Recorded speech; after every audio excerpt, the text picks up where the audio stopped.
नमस्कार भाइयों बहनों को मेरा नमस्कार। पुनः एक और वीडियो आपके समक्ष। आज का वीडियो है एक और पीएचडी के एडमिशन की इन्फॉर्मेशन को लेकर। ठीक है, वेबसाइट पर जो इन्फॉर्मेशन मौजूद है उसके हवाले से आपको ये सूचनाएं मिल रही हैं। 2 मार्च रात्रि लगभग 11:30 बजे के बाद जो भी सूचनाएं हैं उसके हवाले से ये खबर है। ठीक है, पीएचडी के 25 से 26 सब्जेक्ट में आई हैं पीएचडी के लिए आवेदन। ठीक है, सब्जेक्ट के नाम मैं आपको बताऊंगा, लास्ट डेट वगैरह क्या है, फॉर्म कैसे भरना है और क्या कुछ चेंजेस है इस विश्वविद्यालय में वह भी बताऊंगा।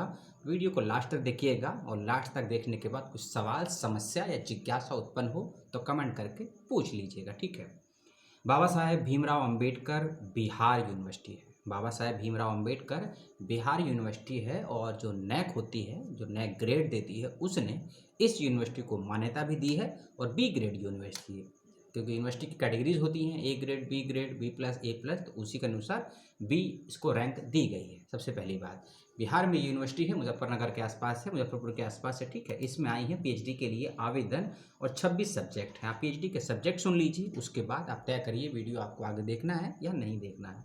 Bhojpuri, botany, chemistry, commerce, computer science, economics, education में जो एल होती है ना एमएड वाली, वह वाली education, electronic, English, geography, Hindi, history, home science, Maithili जो कि भाषा है बिहार की, Maithili, management, mathematics, music, Persian भाषा, philosophy, physics, political science, psychology, Sanskrit, sociology, Urdu और जियोलॉजी। ठीक है, इन डिपार्टमेंट्स में आई हैं पीएचडी के लिए सीट। लेकिन किस सब्जेक्ट में कितनी सीटें हैं इसकी जानकारी विश्वविद्यालय ने नहीं दी है अभी तक, क्योंकि आपका एंट्रेंस एग्जामिनेशन की डेट, किस सब्जेक्ट में कितनी सीटें हैं, एडमिट कार्ड कब आएगा, इसकी डेट अभी तक नहीं है वेबसाइट पे और ये विश्वविद्यालय ने सिक्योर करके रखी है। और साथ ही साथ विश्वविद्यालय के ही वेबसाइट पर और नोटिफिकेशन के अकॉर्डिंग 2 डेट मिलेंगी आपको, 7 मार्च 2021 और 10 मार्च 2021। नोटिफिकेशन है जो पीडीएफ फाइल का जो आया है मेरे पास, उसके अकॉर्डिंग 10 मार्च 2021 लास्ट डेट दी गई है। लेकिन विश्वविद्यालय की वेबसाइट पर जो नोटिफिकेशन है उसके पर जो लास्ट डेट दी गई है जब आप फॉर्म अप्लाई करेंगे तो वह है 7 मार्च 2021। तो उम्मीद यही करूंगा आप लोग 7 मार्च 2021 को अंतिम डेट मानेंगे इस यूनिवर्सिटी में पीएचडी को अप्लाई करने के लिए और उससे पहले फॉर्म को जमा कर देंगे। ठीक है, लेकिन फॉर्म जमा करते वक्त कुछ ज़रूरी बातें आपको याद रखनी है जो अभी तक किसी और विश्वविद्यालय में देखने सुनने को नहीं मिलेगा। आपको यहाँ उसका सामना करना पड़ेगा। NAD नड करके एक यूज़र आईडी आपसे मांगी जाएगी। जब आप फॉर्म भरेंगे नड एक्नॉलेजमेंट आईडी मांगी जाएगी। आपके पास है तो अप्लाई कर दीजिएगा और नहीं है तो कैसे आप प्राप्त करेंगे, कैसे इसके लिए फॉर्म भरेंगे, उसका रजिस्ट्रेशन कैसे करेंगे, उसकी भी जानकारी मुझे आपको आगे देनी है, क्योंकि हर यूनिवर्सिटी का अपना अपना प्रोसेस होता है, अलग अलग प्रोसेस होता है अप्लाई करवाने के लिए कैंडिडेट्स को एप्लीकेशन फॉर्म में। तो इस यूनिवर्सिटी में भी कुछ अलग है, इस बात की जानकारी मैं आपको आगे दूंगा वीडियो के अंतिम भाग में। ठीक है, सबसे पहली चीज़ और दूसरी बात ये भी याद रखिएगा कि स्टेट यूनिवर्सिटी है तो जो ये कोटा होता है ना, जिसे रिजर्वेशन बोलते हैं, उसके जो रूल्स एंड रेगुलेशन वह स्टेट के अलग होते हैं और सेंट्रल के अलग होते हैं। ठीक है, तो ये सेंट्रल नहीं स्टेट यूनिवर्सिटी है तो इसके अलग अलग एरिया है। तो इसीलिए नोटिफिकेशन का लिंक और जो वेबसाइट पे जानकारी है उसका मैं पूरा लिंक आपको दे दूंगा, उसको पहले पूरा पढ़ लीजिएगा 2 से 3-5 मिनट लगा के, उसके बाद ही अप्लाई कीजिएगा। नहीं तो फॉर्म भरने के बाद आपका फॉर्म तो स्वीकार कर लिया जाएगा, लेकिन हो सकता है एंट्रेंस क्वालिफाई होने के बाद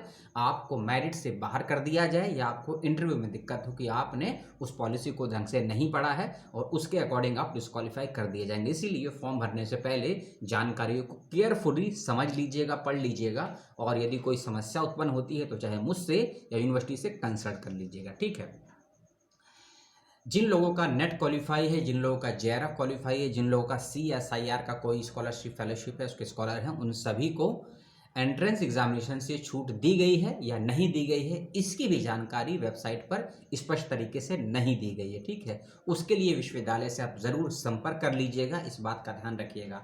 आपके सभी सर्टिफिकेट, आपके सेल्फ अटेस्ट सर्टिफिकेट अपलोड करने हैं आपको, इस बात का ध्यान रखिएगा। अपना जाति प्रमाण पत्र हो, आपका कोटे का प्रमाण पत्र हो, आपका फिजिकली हैंडीकैप का कोई प्रमाण पत्र हो, आपका ट्रांसफॉर्मेशन का यानी माइग्रेशन बोलते हैं वह प्रमाण पत्र हो, सभी आपको सेल्फ अटेस्ट करके वेबसाइट पर अपलोड करने हैं, इस बात का भी ध्यान रखिएगा। ठीक है, और एक चीज़ याद रखिएगा कि अपना फ़ोन नंबर और ईमेल आईडी बहुत ध्यान से दीजिएगा। वही ईमेल आईडी और फ़ोन नंबर को आप अप्लाई कीजिएगा फॉर्म भरते वक्त में, जिसका आप यूज़ कर रहे हैं वर्तमान समय में। और ऐसा ना हो कि आपका वह फ़ोन नंबर आपका कोई मित्र, आपके माता पिता या आपका कोई भाई बहन यूज़ कर रहा है और आप दे देते हैं। क्योंकि अप्लाई करने के बाद यदि आपके फ़ोन पे कोई मैसेज या कॉल आता है तो उसी नंबर पर आएगा जो आपको दिया गया है आपके द्वारा फॉर्म भरते वक्त में। इसीलिए इन दोनों चीज़ों का ध्यान रखिएगा, फ़ोन नंबर का भी और ईमेल आईडी का भी, ठीक है। सब्जेक्ट मैंने आपको बता दिए। और एक बात याद रखिएगा कि 50 और 55% का क्राइटेरिया दिया गया है मास्टर्स में सब्जेक्ट के परसेंटेज को लेकर। यदि आपके जनरल और ओबीसी कैटेगरी में है अप्लाई कर रहे हैं तो आपके 55% होना मास्टर डिग्री में ज़रूरी है। और कैटेगरी जो उसके अलावा है SC ST OBC और EWS का नाम नहीं है, OBC में नॉन क्रीमी लेयर, उनके लिए 50% का क्राइटेरिया दिया गया है अप्लाई करने के लिए, ठीक है। और फिर से मैं इसमें बता दूं कि जिन लोगों के पास नेट है, JRF है, बैट है, पैट है, पैट यानी कि जो बिहार का है, पैट 18 और 19 है, जिन लोगों के पास भी है या फिर कोई स्कॉलरशिप दी हुई है, कोई फेलोशिप दी हुई है, उनको एग्जामिटेड एंट्रेंस टेस्ट, ठीक है, इसको लेकर जैसे कि मैंने बताया कि स्पष्ट नोटिफिकेशन में जानकारी है लेकिन वेबसाइट पर नहीं है। इसीलिए नोटिफिकेशन में कुछ कहा गया है और वेबसाइट पर कुछ अलग जानकारी है। इसीलिए जानकारियां कंसल्ट होने के बाद यदि आपका एडमिट कार्ड आता है, याद रखिएगा, यदि आपका एडमिट कार्ड आता है उस पर लिखा है आपका एग्जामिनेशन सेंटर या फिर ये लिखा है कि आपको प्रवेश परीक्षा से छूट दी गई है, आप एग्जामिटेड हैं, या फिर फॉर्म अप्लाई करने के बाद फीस जमा करने के बाद जो लास्ट उस पर एक्नॉलेजमेंट स्लिप मिलेगी, फीस मिलेगी, उसमें कभी ऐसा लिखा हुआ आता है कि आप एग्जामिटेड कैटेगरी में हैं क्योंकि आपका नेट है, आपका JRF है, आपकी स्कॉलरशिप है, या टीचर है, या पैट पास है, या बैट पास है, यदि ऐसा कुछ उसमें मैसेज आता है तभी अपने आप को आप एग्जामिटेड समझिएगा। अन्यथा आपके पास चाहे नेट है, JRF है, MPhil है, स्कॉलरशिप है, फेलोशिप है, पैट है, बैट है, तो अपने आप को एंट्रेंस के लिए तैयार रखिएगा। इस बात का विशेष रूप से ध्यान रखिएगा, ठीक है। और हाँ, जो मैंने एक विशेष चीज़ आपको बताई थी, अप्लाई करते वक्त जब अप्लाई करेंगे आपको कि अपना नाम भर देंगे, सरनेम भर देंगे, ईमेल आईडी, फ़ोन नंबर, अपना जेंडर, उसके बाद एक चीज़ आपसे मांगेगा NAD एक्नॉलेजमेंट ID नंबर, नेड एक्नॉलेजमेंट ID नंबर। अगर आपके पास है तो उसको उसमें लिख दीजिए, भर दीजिए। और यदि नहीं है तो उसी के जस्ट नीचे एक लिंक दिया होगा रेड कलर में, उसको आप ब्लू कलर में उसको आप क्लिक कीजिएगा, उस पर लिखा होगा क्लिक हियर, क्लिक कीजिएगा। उसके बाद एक नई विंडो खुलेगी, ठीक है। विंडो खुलने के बाद में यदि आपके पास नहीं है तो आपको उस पर अपना अकाउंट क्रिएट करना होगा, रजिस्ट्रेशन करना होगा, जिसमें आपको अपना नाम, फादर का नाम, अपनी एकेडमिक डिटेल, आपका एड्रेस प्रॉपरली, आपका एक फ़ोटो और आपका साइन अपलोड करना होगा। और अपलोड करने के बाद आपका फ़ोन नंबर वगैरह, कैटेगरी वगैरह, ये सब होने के बाद में आप वहाँ अपना एक ID आपको मिलेगा, ID क्रिएट करेंगे।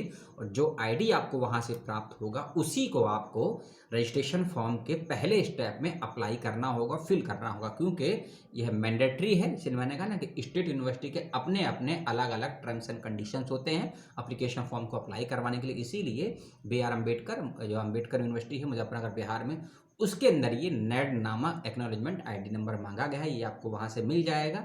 जो बच्चे बिहार के हैं या इस यूनिवर्सिटी से उनको जानकारी होगी, लेकिन जिनके पास नहीं है, जिनको जानकारी नहीं है, उनको पहले क्रिएट करना होगा। क्रिएट करने का लिंक मैं डिस्क्रिप्शन बॉक्स में दे दूंगा, वहाँ से आपको जानकारी मिल जाएगी। और फिर से मैं कुछ चीज़ों को रिपीट कर दूँ, 7 मार्च वेबसाइट पर डेट दी हुई है, लास्ट डेट अप्लाई करने की। नोटिफिकेशन में 10 मार्च है। एंट्रेंस की डेट, एडमिट कार्ड की डेट अभी विश्वविद्यालय ने शो नहीं करी है। किस सब्जेक्ट में कितनी सीटें हैं ये भी शो नहीं करी है। और हाँ, फीस मैं सर नहीं बता पाया आपको। फीस इसकी सुन लीजिए कि रजिस्ट्रेशन फीस कितनी, फीस भी थोड़ी इसकी ज़्यादा ही मैं मानता हूँ, क्योंकि सभी लोगों की स्थिति इतनी ठीक नहीं होती। जो भी EBS BC और जनरल कैंडिडेट हैं उनकी फ़ीस है 3,000 रुपये की। और जो भी handicap, women, EWS, SC ST बच्चे हैं उनकी फ़ीस है 2,000 रुपये की। अब ये स्टेट यूनिवर्सिटी है। अब ये मुझे नहीं मालूम कि बिहार से बाहर का कोई बच्चा है, यदि वह SC कैटेगरी में है तो वह इस यूनिवर्सिटी में अप्लाई करते वक्त जनरल में काउंट होगा या SC में काउंट होगा, इसकी भी जानकारी नहीं है। इसके लिए भी यूनिवर्सिटी से संपर्क कर लीजिएगा, इस बात का ध्यान रखिएगा। और मैं ये भी नहीं कह सकता हूँ कि इन 26 सब्जेक्ट में किस सब्जेक्ट में कितनी सीटें हैं, लेकिन 26 से तो 100+ सीट होगी, क्योंकि स्टेट में जब सीटें निकल रही हैं PhD की, बहुत अच्छी संख्या में सीटें निकल रही हैं। और अफिलिएटेड कॉलेज आपको कौन सा कहाँ से मिलेगा, कौन से गाइड मिलेंगे, ये बाद की चीज़ें हैं, ये मुझे भी नहीं पता है, ये आपको भी नहीं पता है, ये विश्वविद्यालय तय करेगा। इस बात का ध्यान रखिएगा। और 1-2 मिनट की अपील फिर से यही कहूँगा, अप्लाई करते वक्त यूनिवर्सिटी का रिकॉर्ड ज़रूर चेक करिएगा।